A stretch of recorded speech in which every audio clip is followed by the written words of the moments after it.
Bapak, Ibu, saudara-saudariku yang terkasih di dalam Kristus, kembali lagi bersama kami, para frater Seminari Tinggi SPD Surya Wacana Malang dalam edisi Renungan Harian.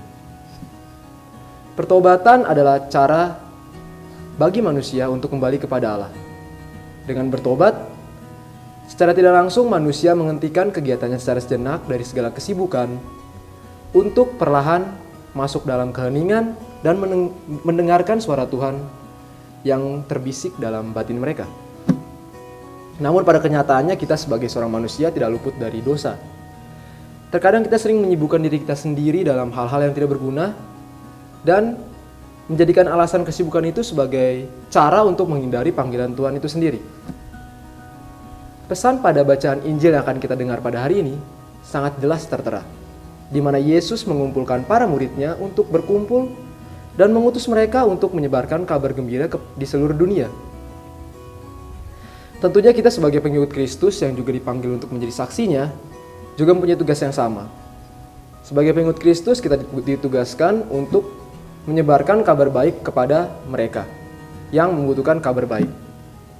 Dan juga sebagai pengikut Kristus, tentunya kita perlu bertobat untuk meninggalkan sejenak kesibukan-kesibukan kita yang tidak berguna, untuk perlahan mulai mendengarkan kehendak Tuhan dan melakukannya.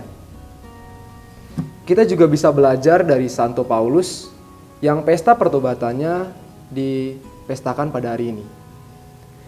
Santo Paulus sebagai seorang rasul sadar bahwa dia adalah pengikut Kristus dan dia adalah saksi Kristus. Dan sebagai saksi Kristus, tentunya dia mempunyai tugas untuk menyebarkan kabar baik tersebut. Dia merelakan dirinya untuk mendengarkan kehendak Tuhan dan memberikan dirinya secara total untuk mewartakan kabar gembira tersebut. Maka dari itu, lewat teladan yang diberikan oleh Santo Paulus dan ajakan yang diberikan oleh Kristus untuk mengajak kita menjadi saksinya, kita bisa juga menjadi seorang pengikut Kristus yang memberikan pelayanan secara tulus dan total untuk sesama kita yang membutuhkan bantuan kita. Maka dari itu, kita perlu bertobat dan masuk ke dalam keheningan untuk mendengarkan sabda Tuhan, untuk mendengarkan kehendak Tuhan, dan melakukan kehendak Tuhan dengan menyebarkan kabar baik seperti yang dilakukan oleh Santo Paulus. Tuhan memberkati.